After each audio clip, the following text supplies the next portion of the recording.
우리가 읽어가는 말씀은 열왕기상 20장입니다. 이 20장의 내용에서는 아람 나라가 이스라엘과 전쟁을 벌이겠다는 사건이 기록이 됩니다. 그 당시 북이스라엘은 아합이 다스리고 있는 때였다. 이렇게 소개가 됩니다. 22년 동안 북이스라엘 나라를 다스리게 됩니다.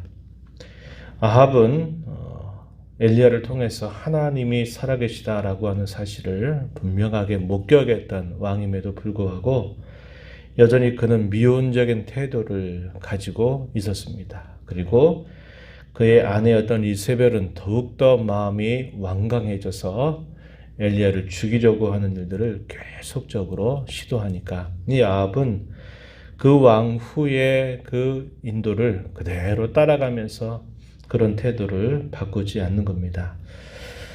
아람 나라가 이스라엘 나라를 쳐들어옵니다. 쳐들어오는데 당시 아람 왕은 벤하닷이라고 하는 왕이었고 이스라엘을 치러 올 때에 무려 32명의 왕과 동맹을 맺어서 이 32명의 왕을 데리고서 많은 군사들을 이끌고 당시의 수도였던 사마리아를 에워쌉니다. 상황이 대단히 긴박한 상황이 되어버린 것입니다. 그러면서 이 벤하닷이 아합 왕에게 무엇을 요구하냐면 가지고 있는 은금, 왕의 가장 아름다운 처들과 자녀들을 다 내놓으라 이렇게 요구를 합니다. 굴욕 같은 요구죠. 근데 그러한 요구를 이 아합이 어떻게 하느냐, 어쩔 수 없다 하면서 다 그대로 들어주겠다라고 대답을 하게 됩니다. 벤하닷은 그것으로 만족하지 않아요. 또 더한 요구를 하는데요.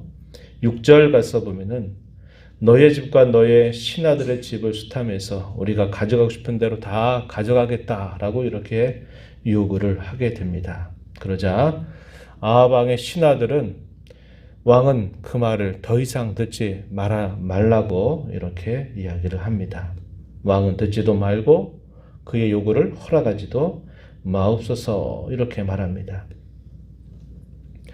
대단히 굴욕적인 요구고 그 요구에 순응한 아합 그리고 그의 더한 요구를 아람 왕이 하게 되니까 신하들은 더 이상 들어서 안 된다라고 하는 말을 아합에게 이야기합니다. 아합은 그 말을 듣고서는 뭐라고 얘기하냐면 처음 것은 들어주겠다. 그러나 더한 요구는 들어줄 수 없다라고 답변을 하게 돼요. 그러한 일이 생겨나니까 전운이 감돌게 됐죠. 이미 사마리아를 에워싸고 있는 이 아람과 동맹국들의 여러 군사들이 가만히 있지를 않는 겁니다. 그래서 이 전운이 감돌게 되는데 서로 말을 주고받는데 대립이 생기게 돼요. 아람 왕은 뭐라고 말하냐면 사마리아에 부스러진 것이 내 군사들의 손에 채우기에 족할 수 없다. 10절에서 이렇게 이야기를 하니까 뭐라고 답변하기를 11절에서 말하냐면 갑옷 입은 자가 벗는 자 같이 자랑하지 못한다라고 말합니다. 그래서 말을 가지고서 서로 대립하면서 이제 일촉즉발의 위기에 처하게 된 겁니다. 그러한 상황 속에서 한 선지자가 등장하는데요. 그 선지자가 하나님의 말씀을 아합에게 전달해 줍니다. 13절 한번 가서 보시면은 이렇게 표현하죠. 여호와의 말씀이 내가 이 큰 무리를 보느냐 내가 오늘 그들을 내 손에 넘기리니 너는 내가 여호와인 줄을 알리라 하셨습니다. 여호와께서 하셨던 말씀을 왕에게 전달합니다. 이 아합이 묻습니다. 그럼 어떻게 하면 좋겠느냐? 과연 누구를 통해서 이런 일을 하나님이 하신다고 하시더냐 묻습니다. 대답하기를 14절 보면 각 지방 고관의 청년들을 통해서 하나님이 그렇게 하실 것입니다. 그러면 싸움은 누가 시작하느냐? 그것은 왕이 먼저 시작을 하셔야 합니다. 이렇게 이야기를 합니다. 그리고서 15절에 보면 각 지방 고관의 청년들 232명이 모으게 되고요. 그리고 7,000명의 싸울 수 있는 군사들, 이스라엘 자손들을 모으게 됩니다. 그래서 232명은 그들 앞에 전방에서 군사들을 이끌고 나아가게 하고 이 7천 명은 후방에서 기다리게 한 것입니다. 그리고 전쟁이 개시가 된 겁니다. 그런데 하나님께서 하셨던 약속처럼 놀라운 승리가 이스라엘에게 주어지게 됐습니다. 아람 사람이 도망하게 되었고 베나닷이 도망을 할 수밖에 없는 상황이 되어버립니다. 그리고 이스라엘 군사들은 그 대적의 나라들을 크게 도륙하게 되고 이스라엘의 승리로 그 전쟁이 끝나게 된 것입니다. 놀라운 일이었어요. 그것은 현실적으로 가능한 일이 아니었어요. 그런 와중 속에서 하나님께서 선지자를 통해서 이 아방에게 말을 건네주신 겁니다. 이렇게 하신 데에는 한 두 가지 정도 중요한 의미가 있어요. 하나는 뭐냐면 아람 왕 이 베나닷이 얼마나 교만했는가 하는 것을 우리가 살펴보게 되고요. 그리고 그가 하나님을 대단히 멸시하고 조롱하는 태도를 가진 겁니다. 그래서 하나님은 내가 여호와인 줄을 보이겠다라고 하실 때 이 아람 왕 베나닷의 이 교만, 하나님을 멸시하고 조롱한 것에 대한 심판을 이 전쟁을 통해서 나타내시기를 원하셨던 겁니다. 그리고 또 한편 아합에게는 하나님께서 마땅히 그가 다스리는 모든 악정이나 그의 나라가 범하는 죄에 대해서 하나님이 심판하심이 마땅하지만 하나님은 심판 대신에 긍휼을 베풀어 주셔서 이스라엘에게 큰 승리를 안겨다 주셔요. 근데 이것은 그냥 일반적으로 한 승리가 아니라 전적인 승리입니다. 도무지 불가능한 싸움에서 승리를 거두게 하신 겁니다. 이것은 아합 왕에게는 또 하나의 하나님께서 베푸신 긍휼이고 그로 하여금 하나님이 누구이신가를 바르게 알게 하시고 그를 돌이키게 하고자 하시는 특별한 기회로 하나님이 이것을 주신 것입니다. 그리고 나서 또 한 번의 전쟁이 치러지게 되는데 그것도 선지자를 통해서 또 한 번의 전쟁이 있을 것입니다 라는 것을 알려줍니다. 그리고 이 해가 바뀌게 되면 또다시 이 아람이 쳐들어올 것을 알려주면서 준비하라 하는 말을 전달해 주게 됩니다. 그리고 이런 말씀대로 이 아람 나라는 또다시 전쟁을 준비하는데 이때는 동맹국들 왕들을 제껴두고 자신들의 신하들을 앞세워서 많은 군사들을 대동해서 이제 이스라엘을 치러 오게 됩니다. 그런 과정에서 이 아람 나라의 신하들이 뭐라고 말하느냐? 이스라엘 백성들이 섬기는 그 신은 산의 신이다, 평지의 신은 아니다 라고 또 이렇게 말을 왕에게 합니다.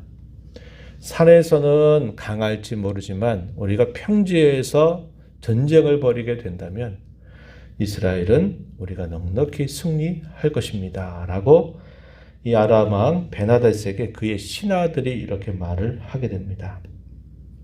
그러면서 승리를 확신하게 된 거죠. 그래서 어디에서 2차전이 벌어지게 되냐면 아벡이라고 하는 곳에서 이스라엘의 군사와 아람의 군사가 전쟁을 하게 되는데 그 비유를 뭐라고 설명하냐면 27절 한번 가서 보시면 이렇게 말합니다. 하반절에 이스라엘 자손은 두 무리의 적은 염소떼와 같고 아람 사람은 그 땅에 가득하였더라. 아벡에서 이제 전쟁을 벌이려고 하는데 비유를 들기를 염소 새끼의 두 적은 떼가 이스라엘의 군사라면 땅을 가득 채운 그것은 아람의 군사들이다. 도무지 승산이 없는 그런 싸움이 이제 벌어지게 될 것을 이야기한 것입니다. 그런데 하나님께서 또다시 그에게 말씀하셨던 것이 있어요. 28절에서 뭐라고 말씀을 하셨냐면 하나님의 사람이 전달하기를 이렇게 말합니다. 여호와의 말씀에 아람 사람이 말하기를 여호와는 산의 신이요 골짜기의 신은 아니라 하는도다. 그러므로 내가 이 큰 군대를 다 내 손에 넘기리니 너희는 내가 여호와인 줄을 알리라 하셨나이다. 하나님의 말씀을 선지자를 통해서 아합에게 또다시 들려줍니다. 그리고 전쟁이 벌어집니다. 7일 동안 전쟁이 벌어지게 되는데 아람의 군사들 10만이 하루 만에 다 죽음을 당하게 되고 또 남아있는 병사 2만 7천 명은 아벡에 있는 성이 무너져 내리면서 혼란 속에 빠지다가 결국 2만 7천 명이 죽게 된 겁니다. 그야말로 아람 나라가 완전히 패배해버리는 상황이 벌어지게 된 거예요. 베나닷은 이제 어떻게 할 줄 몰라요. 그래서 우선 그 상황에서 도망쳐 버리게 된 겁니다. 이것은 전적으로 하나님께서 이스라엘을 긍휼히 여기신 바이고 하나님을 멸시했던 이방의 군주와 그 백성들에게 하나님의 살아계심을 보여주는 사건이고 아합에게는 하나님이 누구신가를 알고 하나님을 섬기고 돌이키게 하실 기회로 하나님이 주셨는데 문제는 그 이후에 발생합니다. 그게 뭐냐면 결국 이 아합이 베나닷은 자기 자신의 자세를 높여서 신하들의 말을 듣고 항복하면 아마 살려줄 거다라는 말을 신하들이 베나닷에게 하게 되니까 베나닷은 다른 선택의 여지가 없었어요. 완전한 패배를 통해서 그가 어떻게 할 수 없는 상황입니다. 신하들의 말을 듣고서는 허리를 굽혀서 자신을 용서해달라고 항복한다라고 하는 전가를 이 아합에게 보내게 됩니다. 그랬더니 아합왕이 뭐라고 말하면 당신은 나의 형제다라고 이렇게 말하면서 이 베나닷을 받아들여 주고 조약을 체결하게 됩니다. 34절 읽은 말씀. 베나닷이 왕께 아뢰되 내 아버지께서 당신의 아버지에게서 빼앗은 모든 성읍을 내가 돌려 보낼 것입니다. 내 아버지께서 사마리아에서 만든 것 같이 당신도 다메섹에서 당신을 위하여 거리를 만드소서. 아합 왕은 그로 인해서 대적의 군주로부터 아주 인정을 받게 되고 자기의 명성을 높이게 될 거고 베나닷은 당신의 이름을 우리의 다메섹에 당신을 위해서 거리를 만들겠다 이런 식으로 말을 하게 되면서 이 아합 왕이 베나닷과 조약을 맺고 그를 살려보내게 된 겁니다. 이것은 하나님 앞에 큰 범죄 사건이었어요. 그래서 하나님이 어떤 일을 행하시냐면 아주 기이한 일을 하나 행하게 하시는데 선지자의 무리 가운데서 한 선지자가 다른 선지자에게 갑자기 이런 말을 합니다. 너는 나를 쳐라 이렇게 욕을 하니까 너무나 잘 알고 지낸 사이니까 어떻게 치겠어요. 하나님이 치라고 명령하셨으니 나를 쳐라 이렇게 이야기를 하는데 그 말을 따르지 않습니다. 그랬더니 하나님의 말씀이 내가 떠나갈 때 사자가 너를 죽일 것이다. 그랬더니 그 말대로 그 치지 않았던 사람이 사자에 의해서 죽임을 당하게 됩니다. 왜 그랬을까요? 하나님의 말씀이 이렇게 치라고 했는데 치지 않은 것 때문에 그 말씀에 대한 불순종으로 결국 사자가 그를 죽이게 되는 일이 생겨난 겁니다. 그리고 이 사람이 또 다른 동료 선지자에게 말합니다. 여호와께서 치라고 하셨으니 나를 쳐라. 그랬더니 두 번째 그 동료는 아주 세게 쳐서 얼굴이 상할 정도로 세게 맞았어요. 그러니까 이 맞은 사람이 어떻게 하냐면 수건을 가리고서 누구를 찾아가냐면 아합 왕을 찾아갑니다. 아합 왕에게 찾아가서 아합 왕에게 하나의 이야기를 건네줘요.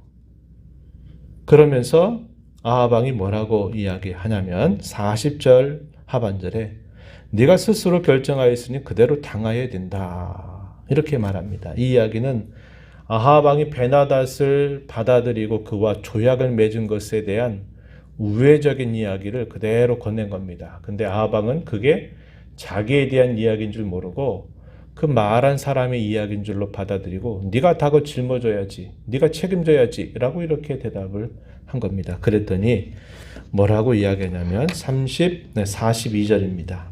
이렇게 말해요. 수건을 벗고서 딱 보니까 아합 왕이 알아차린 거예요.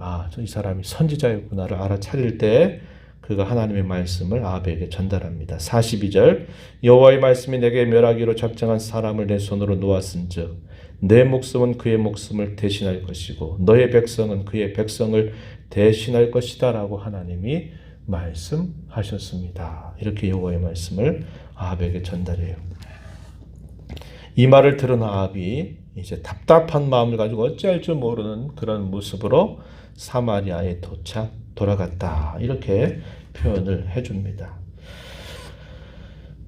참된 승리는 순종이 완결되고 하나님의 뜻이 이루어질 때 그게 진정한 순종입니다. 사실상 아람 나라와의 전쟁에서 이스라엘은 1%도 승산할 가능성이 없는 그런 상황이었어요.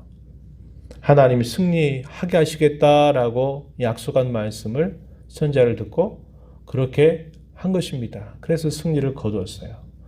그런데 하나님께서 분명하게 더 요구하신 것은 하나님을 조롱하고 멸시했던 그 이방의 군주를 하나님이 가만히 두지 않으시려고 했던 겁니다. 그럼에도 불구하고 아합은 자신에게 태도를 낮추고 찾아와서 당신은 나의 형제입니다 라는 말을 들었을 때 쓸데없는 관용을 베풀고 자기의 이름을 그 군주 앞에서 높이게 된 겁니다. 그리고 그 군주는 아첨을 한 거죠. 우리의 도시 다메섹에다가 당신을 위한 거리를 만들겠다고, 또 우리 아버지가 빼앗은 것들을 당신에게 돌려주겠다고 하니까 아주 잘됐다 이렇게 생각을 한 것입니다. 그런데 결국 그러한 태도는 결국 하나님께서 그에게 요구하셨던 진정한 순종을 또 우습게 여기는 죄를 범하게 된 겁니다. 그 일로 인하여 하나님께서는 선지자의 이런 기이한 모습들을 통해서 이 아합 왕의 불순종에 대하여 하나님이 책망하시고 그를 심판하실 것을 경고하고 계신 것을 우리가 살펴보게 됩니다. 우리의 순종은 끝까지 가야 된다는 겁니다. 적당한 선에서 이 정도면 됐지 하는 선에서 멈춰서는 것을 두고서는 그걸 순종이라고 하나님은 인정하지 않음을 우리는 보게 됩니다.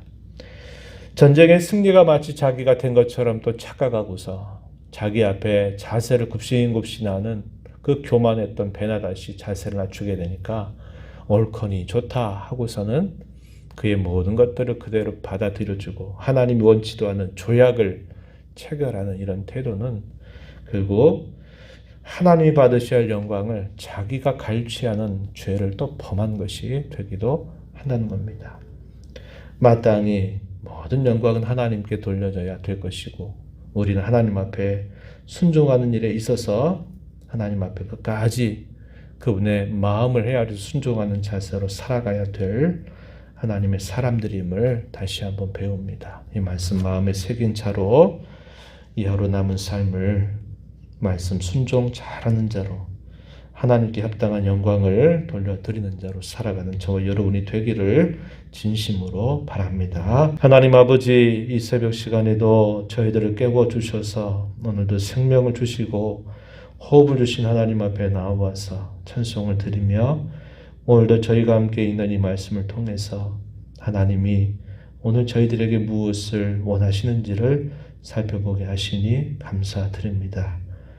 승산이 없는 승리를 조금도 생각할 수 없는 그런 전쟁 속에서 두 차례에 걸쳐서 하나님은 이스라엘 백성들에게 완전한 승리를 가져다 주시고 교만했던 대적 나라의 군주를 땅으로 엎드려 때리는 그런 역사를 하나님이 이루어 주셨건만 그 일들이 하나님께서 행하신 줄을 까먹고 자기 자신의 영예로 돌리면서 하나님이 말씀하셨던 그 말씀에 대해서는 순종하지 않았던 아합의 모습을 저희가 살펴보았습니다.